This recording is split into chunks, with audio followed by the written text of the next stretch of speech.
Good morning, good afternoon, and good evening, and welcome to this SIG webinar. Thank you for taking time out of your busy schedule to join us for this next hour. My name is John Powell, and I am the Director of Membership Development here at SIG.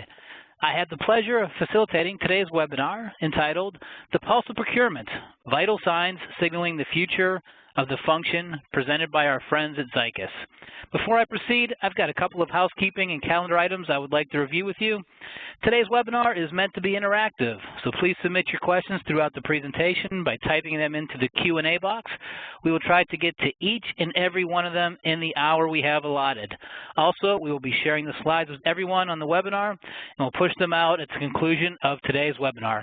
But first, let me give you a few notes about SIG.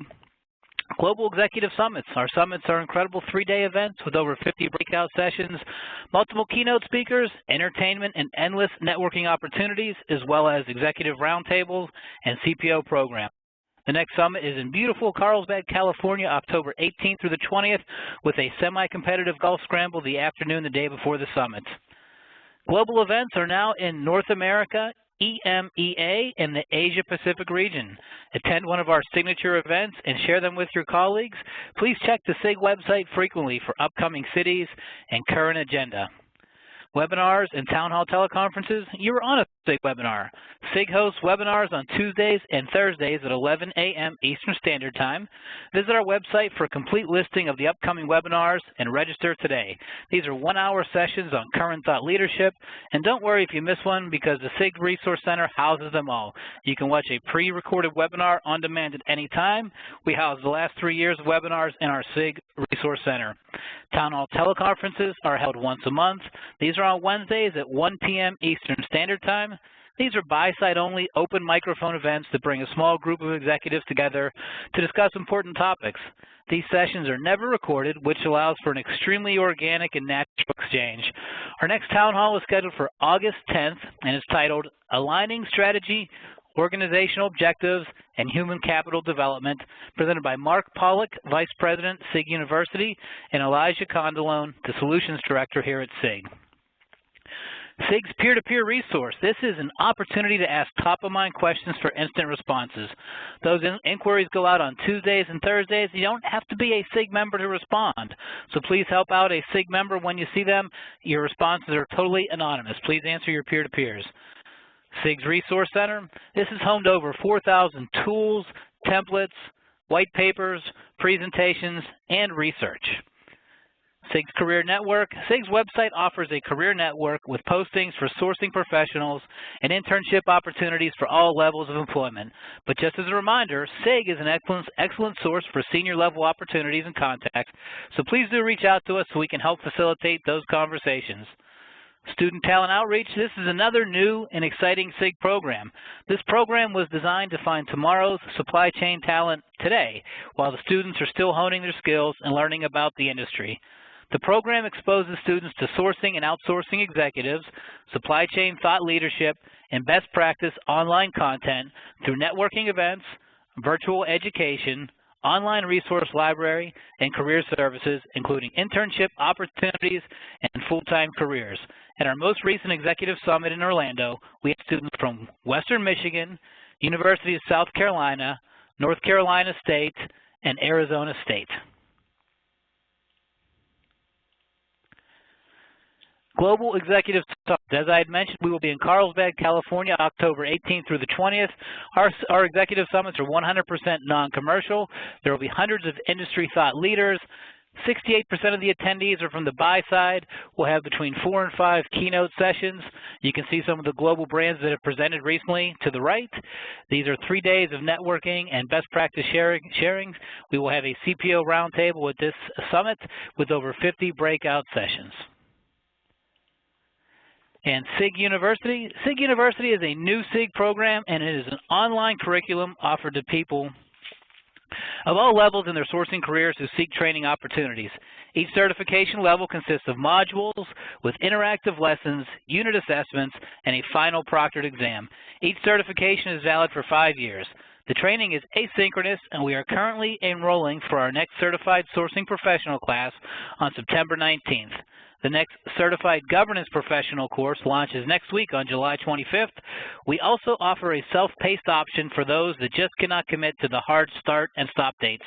We are offering an additional 25% discount for those that enroll early, so please reach out to myself or any other SIG team member after the webinar, and we can provide more details.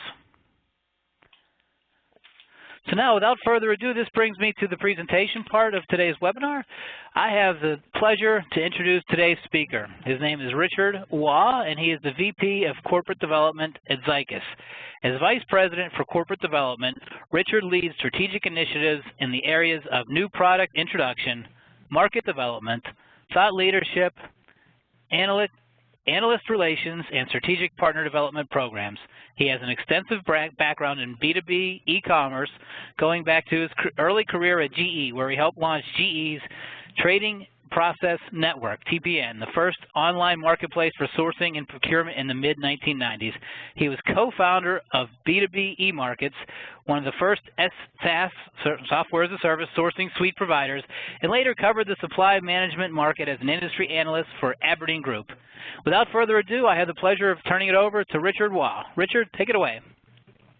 Well, thanks so much, John. Pleasure to join you today and the SIG audience for today's webinar, where we'll take the pulse of procurement and share, I think, a lot of key insights and findings from that annual study that we conduct. And just before I launch into that, I'll just provide a little bit of context and background about Zycus, how we approach the market. Zycus is a software provider, so we provide an integrated suite of source-to-pay modules that span both strategic and operational aspects of procurement. So on the strategic side, things like spend analytics, e-sourcing, contract and supplier management. When it comes to operational procurement, procure to pay as well. And as a solution provider dedicated exclusively to the procurement market, we clearly have a vested interest in taking that pulse of procurement as our really not only primary but exclusive constituency, which is procurement. And that's the reason for the study around the pulse of procurement. And what I want to do is give you a little bit of background on the methodology behind this study. First of all, it is an annual undertaking, and I would say pretty ambitious in that we attempt to cover really all aspects of procurement on a global scope, from strategy to performance to technology adoption, and also try to not just take that snapshot of where the profession is today, but also really poll our respondents to get a sense of where they see the evolution, the advancement of procurement going in the future. So very ambitious in terms of scope. The other thing I think is pretty significant here is that the statistical sample size is very relevant and valid, given that there are 650 global respondents to the study, which increases year over year in terms of the participation as well as the consumption of the actual report and the results itself. So very meaningful, statistically valid data coming out of this study. Also important, not just that there are a large number of respondents, but that it covers a cross-section. It is global, covers all geographies, and does cover companies at all different sizes, although I would say it does tend to skew more towards large enterprises. So over 3/4 of those companies that participated have over $500 million in revenue, for example.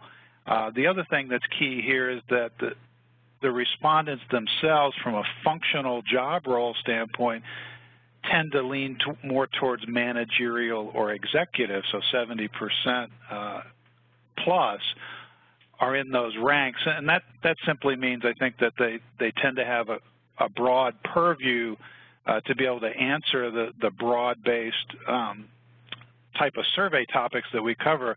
You know, they have that visibility across their organization across the procurement function broadly. So significant participation gives us meaningful results. That's the methodology. And I wanted to then go through some of the key findings in detail, and we really started by trying to get an assessment of the strategic importance that the procurement function has to the organization overall.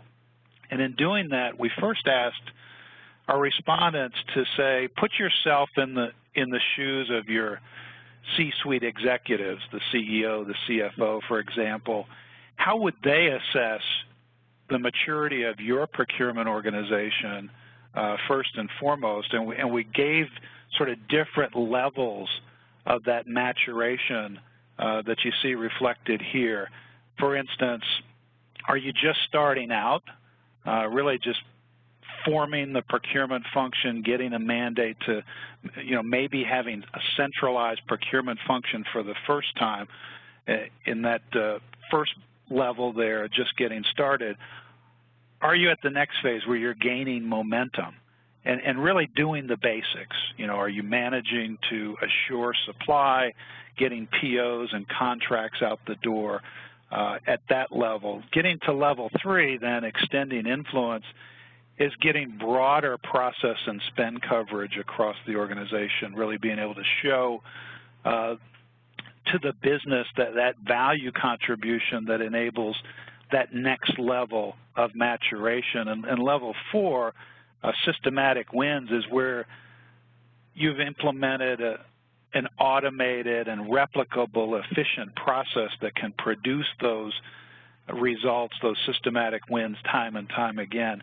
And then, of course, the last phase, or level 5, global best-in-class. You really view yourself, or in fact, believe that your C-suite views your procurement team as being the best of the best, the top of the heap, so to speak. So with that maturity model in place, we look at some of the results here, and I do think there is some good news as depicted here in that, while it's a really small percentage that have achieved what they would see as best in class, 4% that have kind of planted the flag and declared victory, the growth of the maturation, the evolution into levels 3 and 4, those organizations that have reached that level of maturity where they're extending influence or in fact capable of producing replicable systematic wins, is pretty significant. So 64% in total believe that their C-suite would view their procurement organization at a level 3 maturity or higher. So I think that is overall good news in terms of how the evolution continues to mature the procurement role, at least in terms of how the C-suite views their contribution from a maturation standpoint. The next question we asked around this topic of the C-suite's view of procurement's importance really dealt with how critical is the function to the overall business strategy. So on a global basis, that was better than 8 in 10 believe that their C-suite views the procurement function as a strategic contributor to business strategy and execution overall. I think that's good news as well. Slightly less bullish, though, when we ask them to say, do you believe that your procurement organization has a mandate to manage spending at an executive level? So fewer than 7 in 10 feel that they have that mandate. The vast majority, better than 8 in 10, think the C-suite views them strategically, but slightly less believe that they've been given the mandate to fulfill that vision.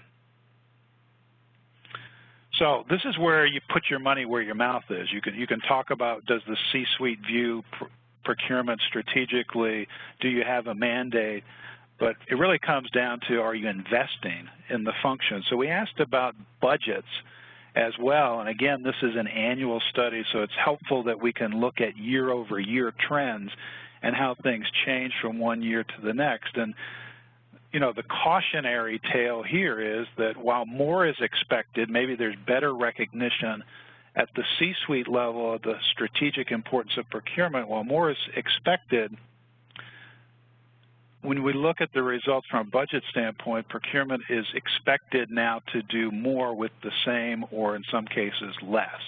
So as we looked at budgets across 3 different variables, operating budgets, capital expenditure, and headcount, the FTEs involved in the labor aspect, overall the picture that emerges is that it's more likely that budgets are either flat or declining as compared to increasing overall. So that certainly adds a lot of challenges to the procurement team that's tasked with doing more with the same or with less. And as you look across these different aspects of budget allocations, it's especially acute around headcount restrictions, especially tight on headcount going forward. So a number of implications. I think the takeaways for procurement leaders, if you're constrained on headcount, if you're not getting those resources to fulfill the mission, automation is almost a must, an imperative to get the kind of productivity gains that will allow you to achieve aggressive targets with limited budgets. The other strategies that can be implemented here as well is sometimes there may be more latitude on an OPEX kind of budget versus CAPEX, and that's where solutions like software as a service, which is going to be an operating expense, may give the procurement function more latitude if they have those investment dollars available in an OPEX budget versus CAPEX, for example. And I think the other implication, too, is given the tight restrictions around headcount, more and more outsourcing opportunities to be able to offload some of those tasks, particularly more transactional, less strategic tasks, to third-party outsourcing capabilities that wouldn't increase the headcount overall. So some challenges here, given the budget realities that most procurement teams are facing in 2016 as compared to years past. So we also asked about what keeps you awake at night, what are your greatest pain points from a procurement standpoint, and given those budget realities that I just talked about, particularly headcount restrictions, not a big surprise that the #1 pain point that emerged is a lack of time and resources to complete the mission that's outlined for the procurement function. Now, naturally, there are a lot of other pain points that were identified as well here, and they tend to sort of be clustered around a couple of key areas, whether it's data quality or process standardization, poor information quality, visibility into supplier performance, lack of compliance or standardization of processes really come to the fore. So some common themes, common complaints, if you will, from a pain threshold standpoint for the procurement teams out there today. So next we asked, what are your top 5 focus areas for 2016? And the themes that emerged here, not surprisingly, cost savings is #1. That's the most traditional measure that's been applied to procurement performance sort of historically. So there's no relief around the pressure to deliver cost savings, but at the same time, a number of other initiatives are top of mind, top 5 priorities as well. And they include establishing process efficiency, better collaboration, both externally with suppliers around supplier performance improvement, as well as the internal collaboration with other business functions and stakeholders. And #5 in the top 5 list, then, increasing spend under management. So one of the interesting changes year over year was that supply risk management, which was #4 globally a year ago, came out of the top 5. It has really sort of diminished in terms of the criticality on a global basis, although important to note that it remains within the top 5 in Europe. And that could largely be attributed to relatively speaking, much more volatile market conditions, certainly than we've seen in North America, for example. So not to say that risk is not important. I think more and more organizations are monitoring that, but not in the top 5 this year for the global respondents to the survey. So number 1 remains cost savings. So let's talk a little bit more about cost savings and where are we setting the bar for 2016 in terms of the type of returns, the type of savings that the procurement teams out there are expecting to deliver this year. And on a year-over-year basis, they are more bullish about savings opportunities in 2016. It's up by a full point over the 2015 Pulse of Procurement survey, and on a global basis, that's about 9%. So slightly higher, 11% in Asia Pacific, a market where more of those procurement teams may be forming and building the consensus and the mandate for the first time, and therefore have more greenfield opportunities for savings, and therefore a higher savings rate is reflected. But overall, 9% as the goal. So pretty aggressive savings targets top the list of goals for 2016. Spend under management, that came in at number 5 as the focus areas for 2016, and significant here that it has rebounded. It was down in 2015, and as a focus, as in terms of the targets that are being set for spend under management, that's higher this year. And you can see that at the upper reaches, those organizations, for instance, that report that they're able to manage 60% or more of spend, it's nearly half, 46%, say that they're able to manage 60% or more of their total spend. And in fact, the biggest increase from 2015 was in the highest spend under management bracket, those that say they're able to manage better than 80% of their spend. That was up 6 points over 2015. So there's some good news there. That's the glass is half full view. The bad news, the glass half empty, if you will, is that the weighted average across all respondents is still just 54% spend under management. So that means the average organization is able to account for, from a spend under management standpoint, just slightly better than half of the total spend, which means, of course, that approximately half is not managed centrally, which, of course, exposes the organization to, having the potential savings dissipated or diluted by not having that focused attention to those particular categories that comprise spend under management. So still a lot of work to go, a lot of room for improvement, and some strategies emerged that those best-in-class organizations, the ones that are achieving 80% or more, have been applying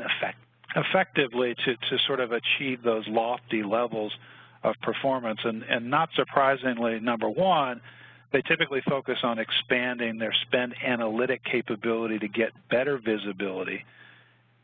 And number 2, they've often gone back, they've really prioritized their largest spend categories, their more core spend categories, the A's and B's, if you will.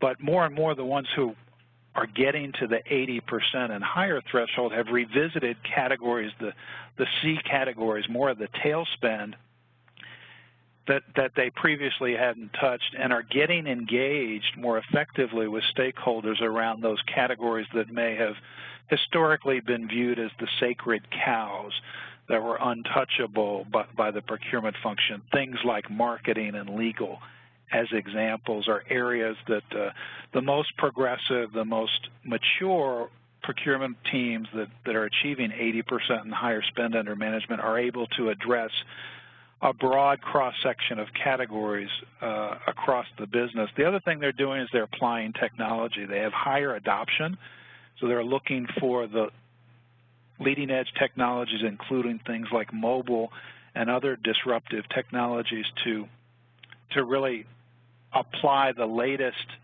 automation and analytic tools to make them as effective as possible. And last but not least, they're really focusing as business advisors to the functions to make sure that they're invited to the table, especially on those categories where procurement may not have traditionally had a leading role.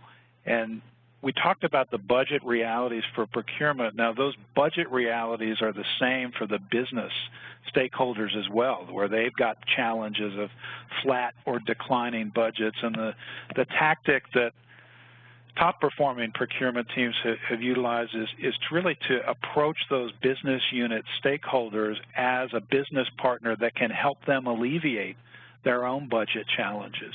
As a significant contributor and a partner in that engagement really helps to get early procurement involvement and drive higher spend under management and savings. So significant that spend under management is increasing in 2016, and that certainly while the average performance is sort of middle of the road, there are a number of organizations, and in fact a growing number, that are able to achieve that 80% or better spend under management.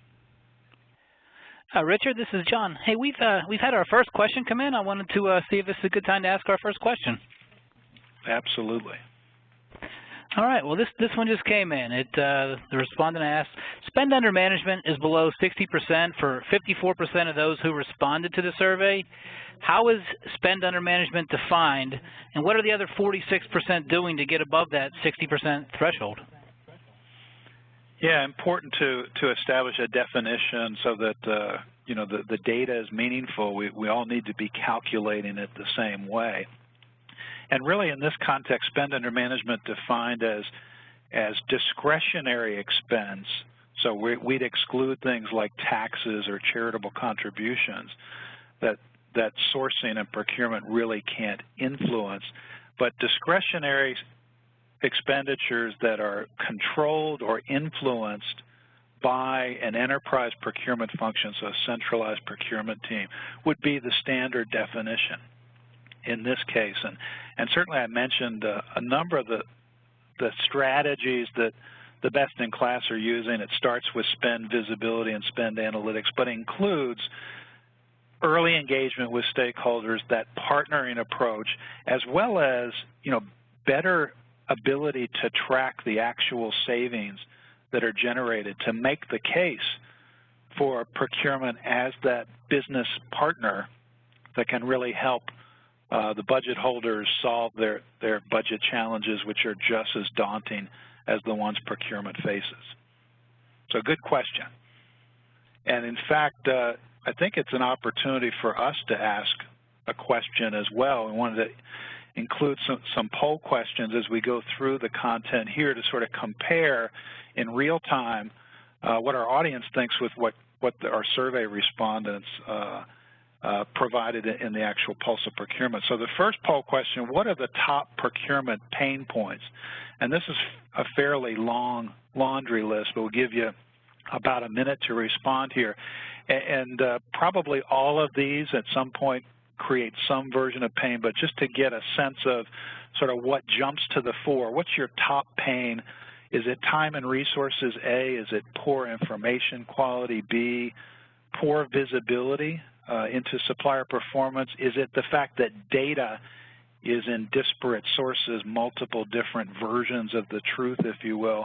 And we've opened the poll, so please go ahead and weigh in. The other choices here, is it around the fact that processes are not standardized, E? The fact that data reporting is too unstructured and inconsistent. Is it G, a long or cumbersome sourcing process, or H, lack of compliance? So quite a few choices that we've given you here, and as I said, probably all create pain in some way, shape, or form, but did want to get a sense, as we give you a few more seconds before we close the poll here, what jumps out? And what's that top pain point that really is the most nagging and nettlesome for your business? And Richard, the poll has just ended. If you had, before we show the results, if you had to guess, which one do you think it would be? Well, our survey did list time and resources as the most pressing concern. I think I would expect that that's similar in our audience today. While all of these are pain points, it's this reality of having to do more with the same, or in fact more with less, that presents the biggest challenge for many procurement teams. So interested to see, anxious to see the results here and see if that jives with what came through in our survey, and it does appear that it did. In fact, almost half, 46%, said it was that critical pain of not having enough time or enough resources to really tackle everything that's on the plate currently, and of course a number of other concerns too, particularly around data.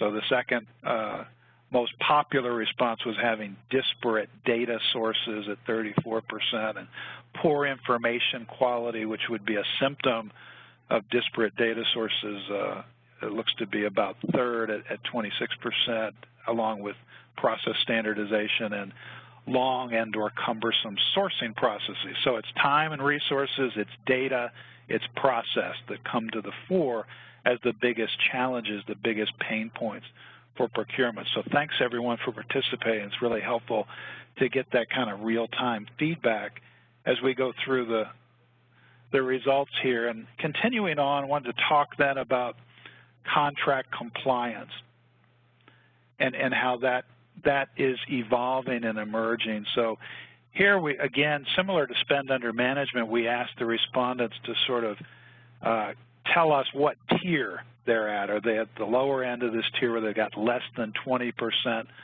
of their spend that's compliant to contract, or on the other end of the spectrum, have they got the vast majority better than 80% compliant to contract? So again, I think sort of mixed results, that 40% say they're at a compliance rate that's 61% or higher. But again, the weighted average, just as with spend under management, is 54%, which is in fact down 1 point from 2015. So the takeaway that emerges is lots of room for improvement as regards contract compliance, and how do you go about creating a culture of compliance. And I do think there are a number of areas where technology solutions in particular can help, because we talk a lot about maverick spending, that non-compliant behavior, and the reality is that's seldom willful on the part of employees. They're not setting out to say, I want to buck the system and be non-compliant. So usually it's a lack of visibility that creates those non-compliant behaviors. So most organizations from a contract management standpoint are trying to, as a first step, aggregate the relevant agreements across the business, creating that visibility, having some type of a searchable contract repository so that it's easier for end users to find the preferred vendor and the negotiated prices to be compliant to the contract. And a next step that leading-edge organizations are taking is how do I integrate contract information at the point of use, in particular with regards to the integration points between contract management and procure to pay. So at the point of requisition, which when it comes to making a compliant versus a non-compliant purchase is really that moment of truth, is can you make the preferred vendor agreement, negotiated contracted pricing visible to an end user at the point of requisition to really promote compliance and improve the scores, which are sort of average. Again, if it's only about half of the spend that's compliant to the contract, that means just about half is non-compliant. So lots of room for improvement in this particular area.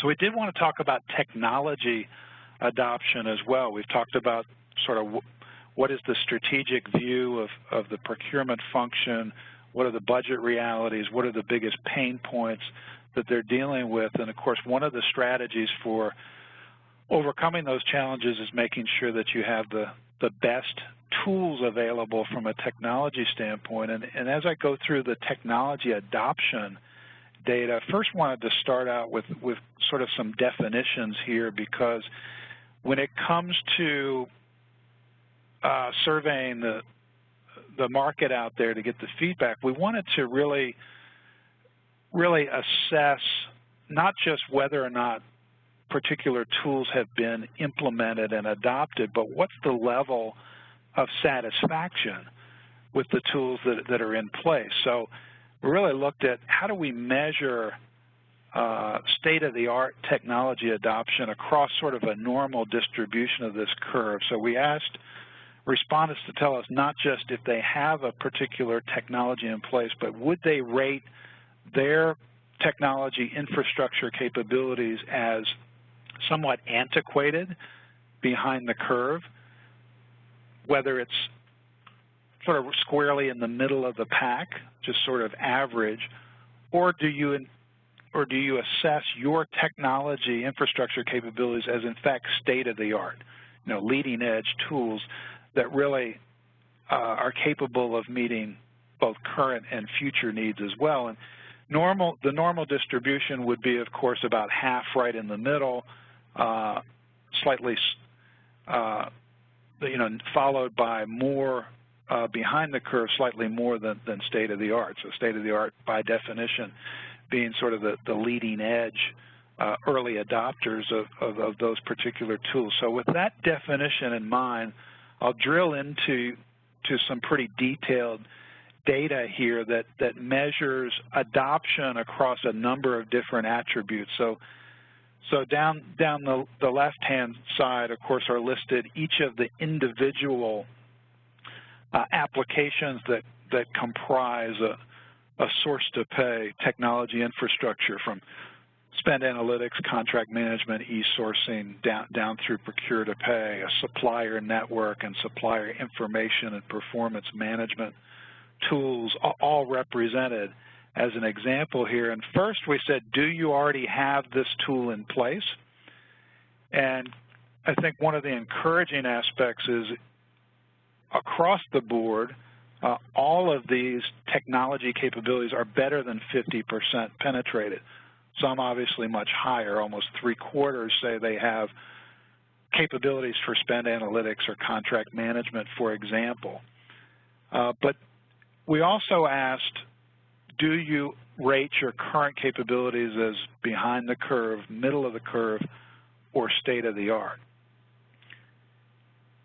And of course, in this area, they really have all said that they're more likely to be middle of the pack or behind the curve than they are state-of-the-art. In fact, just comparing behind the curve to state-of-the-art, they're much more likely that they view their systems as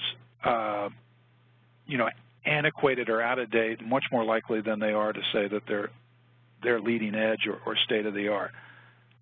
The other thing that we looked at here is what model have you implemented, sort of what technology model. Is that a homegrown application that you developed in-house? Is it the capability of your incumbent ERP vendor, that enterprise resource planning platform? Is it a best-of-breed capability, a point solution for that particular category, such as spend analytics or sourcing, or have you adopted an integrated suite-based approach? So when we look at those deployment models, it's a fairly even distribution with some notable exceptions. So for instance, about 70% are utilizing either homegrown or ERP solutions for spend analytics and savings tracking. So relatively few that have gone best of breed in those particular areas. And another sort of notable outlier, if you will, is in the procure-to-pay space. Nearly half, 49%, are currently using an ERP solution, so much more frequently than any of the other options in this particular area. So what emerges, of course, is a picture that says pretty good adoption and penetration, but lower levels of satisfaction overall, more likely to view their current technology capabilities as behind the curve or at best middle of the pack as opposed to state-of-the-art. So really indicates there's some pent-up demand to sort of evolve those capabilities to be more leading edge, more state-of-the-art. And the last look at the technology adoption that we took here was to contrast that differential between state-of-the-art and behind the curve according to the provider type or delivery model across homegrown ERP, single best-of-breed point solution or a best-of-breed suite approach. And it's interesting to note here that the emergence of an integrated suite approach has begun to produce the highest state-of-the-art performance rating. So whether we look at savings tracking, P2P or e-invoicing, contract management, e-sourcing, spend analytics, all those kind of core technology capabilities across source to pay, significantly higher state-of-the-art kind of satisfaction ratings for those that have adopted suite solutions as compared to any of the others. Probably one area where there's less of a noticeable advantage would be in supplier information and supplier performance, where they're almost as likely to view the ERP capability as being favorable, advantageous as they are to the suite-based solution. So while excuse me, Richard, suite approach, I'm sorry. Yes, John, please go ahead. Hey, I did have a question come in. I thought this would be a good time to interject. Somebody had asked us, how do you define suite technology versus ERP? Yeah, so the enterprise resource planning, the ERP, of course, the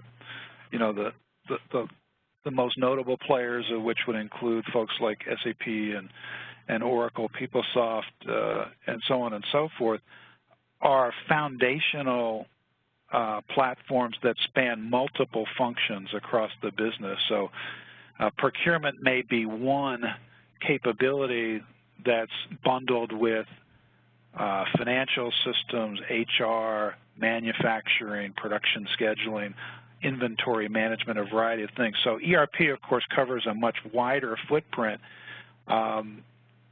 not focused exclusively on the procurement space, whereas a best-of-breed suite would provide multiple modules all integrated to cover the entire source-to-pay process, but really wouldn't address other functional areas like HR, finance, manufacturing, inventory as an ERP system would. So at least in theory, the idea is that a suite-based approach would be more likely to have advanced capabilities uniquely positioned for the procurement user. Thank you, Richard. We appreciate good question that. Again. Yeah, appreciate the question. So, some data to suggest that this approach, which has emerged, the suite-based approach, leads to higher satisfaction levels and presumably higher performance as well. So while we're on the subject of technology, we want to talk about not just, what tools folks have deployed, but how much of the capabilities are users actually adopting? Because after all, whatever solutions get deployed, the ultimate payoff will come down to, are users willingly adopting the tools? Are they getting the value out of those solutions? And an important measure in that regard is how much of the capability do the typical users utilize on a regular basis. So interesting here that the average, which is up significantly in 2016 from 2015, so it's 55%, up 6 points over 2015, is pretty substantial when you think about across enterprise software tools, a lot of the benchmark data would suggest that typical software tools are only used, that users only access 25 to 30% of the capabilities. So I think one of the takeaways here is that procurement as a functional group is really pushing the envelope, and 55% of the total capabilities on average is a pretty resounding type score, and in fact has increased significantly over the prior year. So I think that's pretty encouraging in this area. Not that we've achieved sort of parity, I would say, with what an Amazon experience has been in the consumer world, but certainly moving away from that traditional sort of cumbersome and clunky enterprise software experience to a more user-friendly type environment. Richard, I've had another question come in. Sure, John. The technology, the rates, it's up by 6 points from 2015 to 55%. What do you attribute that increase to? And is that 55%, is that good, bad, or indifferent? Yeah, and that's kind of where I mentioned that across the board, across different technology spaces, it's not uncommon to hear that users are only availing themselves of 20 to 30% of the functionality in any given software tool. Of course, that's an average. So power users versus casual users, power users are typically going to be utilizing far more of the features and functionalities in any given software. But I think comparatively speaking, 55% in the procurement domain is a pretty healthy adoption rate, and from a trend standpoint, a significant improvement in 2016 versus what we polled in 2015. And in terms of what do you attribute that to, I do think that solution providers have heard loud and clear that users want more of an intuitive, more of that Amazon type experience, so that there have been improvements in that area. And I would just say that I think they need to continue, because especially as we assess the changing demographics in the workforce, the emergence of the millennials, if you will, we know that the generation raised on Facebook is not going to be content with a green screen type of enterprise interface. They're going to expect that kind of interactive, collaborative, rich internet experience in an enterprise application that they experience every day in consumer applications and websites. So I think this is a trend that needs to continue, but some encouraging signs here in terms of overall utilization.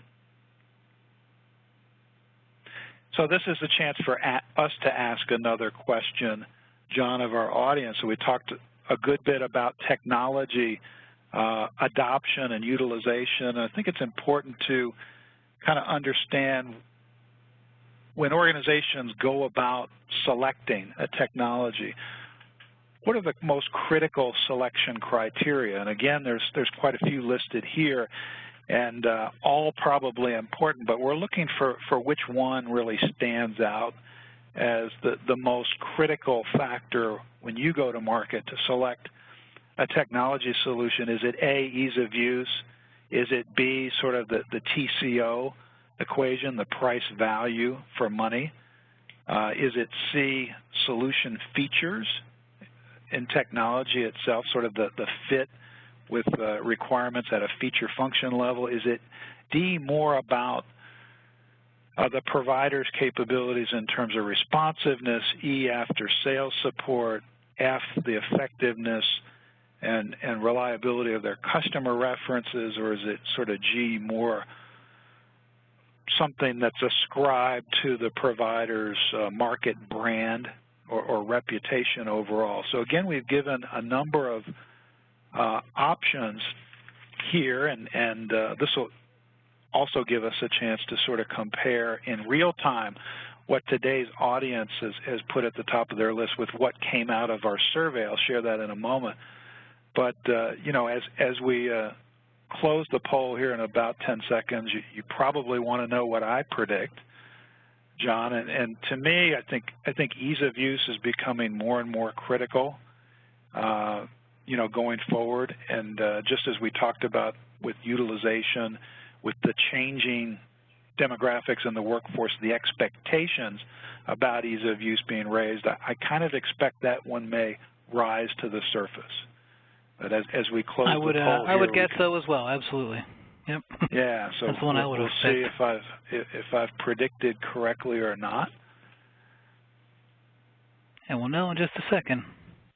Oh wow! Look at that. We will, and it is a surprise. So when I see the results here, it's actually that there's really two clear priorities that emerge. Number one, with 36% said it's the solution features. So they're really getting into specific feature function use case comparisons and saying which technology best supports my specific business requirements, which is of course a critical evaluation criteria, followed closely by TCO. So it's always about that trade-off too. What's the value for money and the total cost of ownership, return on investment associated with what I'm willing to outlay in terms of the cash and what I'm getting back. And in fact, I was pretty far off base here, John, in that ease of use came in kind of a distant third at just 11%.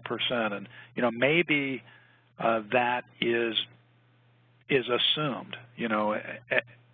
As I would say would be the case with a lot of the ones that were much lower percentages in terms of, there's probably an assumption that a capable provider will have good references, has a good brand, has good support.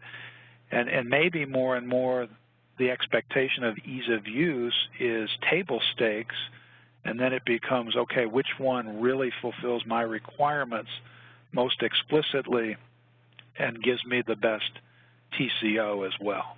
So great feedback here, a little bit different actually in some respects from the survey responses that we got overall, in that ease of use was really a neck and neck, if you will, with that TCO assessment.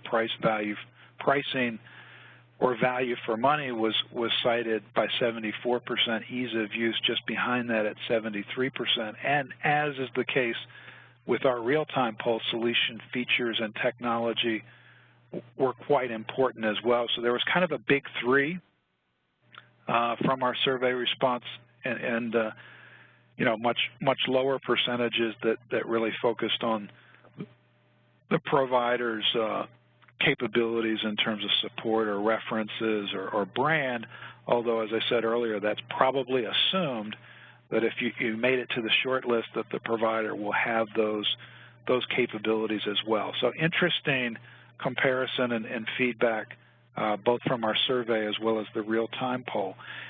And once again, an opportunity for a poll here with our audience. So we talked a lot about the challenges around not just selecting a technology and what the criteria are, but achieving higher and higher user adoption and utilization. So we really wanted to get at what is the primary cause for less than expected technology utilization. Is it A, difficulty with change management, not so much the technology itself, but changing behavior?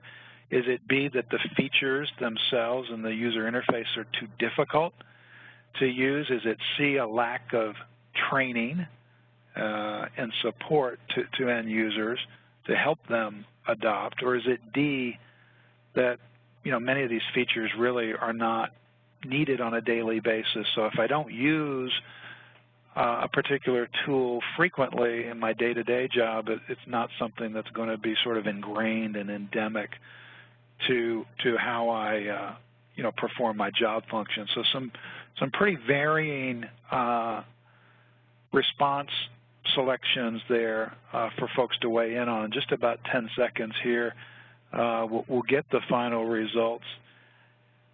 At the risk of being completely off base as I was with the last poll, John, I'm going to say I think it's probably the change management. I think there have been strides made in usability, in the training that's offered, in the relevance of the features to end users, but oftentimes the biggest challenge is not the technology in and of itself, but it's change management around introducing a new tool and behavior change that results. So I'm pleased to say for once I was right. Good guess. Yeah, for once I was right in this case. So a resounding 60% said, hey, our biggest challenge is change management. The next one, 20%, would actually be a strategy to help overcome those change management hurdles, which is better training and learning for end users. So again, I think probably somewhat encouraging from a technology standpoint, that if users feel it's not the difficulty of mastering the tool itself, but more around the organizational change and sometimes inertia that builds up for initiatives, that's somewhat encouraging, but also informative, that says don't just look at your initiative from a technology-only standpoint. Important to plan for and address those change management hurdles as well. So as we wrap up here, I want to talk briefly about some of the future trends. We really focused in the survey to get a sense of, from a pulse of procurement, where is procurement today, what are the top priorities, but we also wanted to talk about what do you see as the future trends. I think this was pretty revealing as well, that we hear the buzzwords a lot: big data, green buying, mobile procurement as examples, and of course those are cited as key trends, but an overwhelming percentage, 55%, said the biggest future trend is to try to continue to make the transition from tactical to strategic. So still a lot of folks out there that are trying to get to that kind of strategic organization, and expecting that these other disruptive technologies and those kinds of things will have a role to play, an important role in the future, but just making that transition is critical going forward. And we also included in our poll just around some of these future trends, and elicited some of the quotes that are listed here to get some additional color on what folks are thinking about. So they're talking about a more automated, lights-out procurement process. In fact, activities done really through a single integrated technology platform. Folks who are anticipating the big data and analytics revolution, saying that this will dominate, and more around predictive analytics, less around that historical rear view, mirror view of what I've done in the past, and more using machine learning, cognitive computing, big data analytics to predict the future as well. So some of those quotes really point to the future vision that emerges around the procurement function, and how do these strategic aspects of procurement incorporate some of the new emerging technologies as well. And I did have skipped over this wish list here.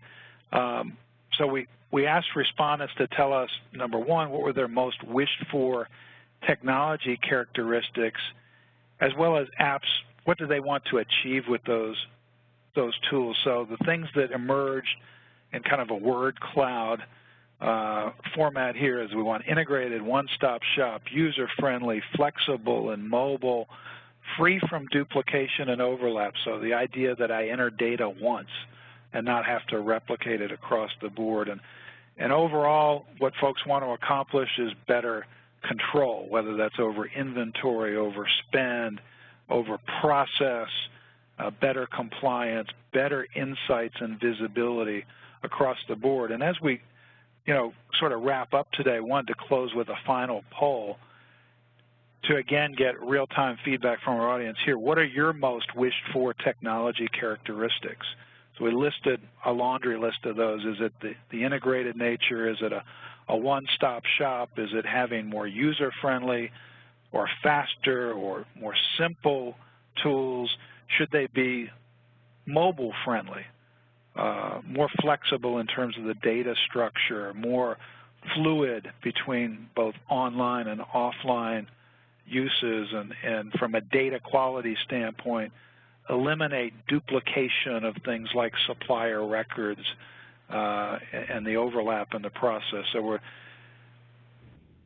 kind of at the close of our hour, and with this final poll, we will close our session here. So true to form, John, as we give folks a few seconds left on this final poll, I'll make one last prediction and say that it's this integration, which actually incorporates some of these other aspects. A one-stop shop would be having a single integrated platform, for example, that can give the kind of visibility and flexibility that procurement teams are looking for.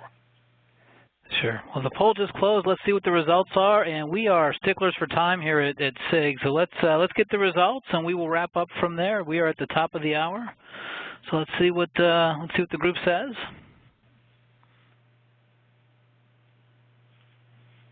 Yeah, and there it is. And, I'm on a roll. Integrated 54%. Yes. Yeah, I'm on you a are roll, 2 in a row. Right again in this case. I do appreciate it, Richard. I apologize, but we are at the top of the hour, and when we ask for an hour, we do give an hour. So that is going to conclude our webinar today. Richard, I thank you very much. We did have a couple of questions in queue that we did not get to. Richard, please reach out to him. We are going to send you the slides out. We just sent them out now, and the recording of this webinar will be available on the SIG Resource Center tomorrow. So please, very much so, reach out to Richard and ask any of the questions we did not get to. Thank you once again, Richard. Great presentation today. We thank you. We thank the guys from Zycus, and we hope to see everybody in Carlsbad in a few months. So thank you very much. This concludes today's webinar. Thank you, Richard. Thank you.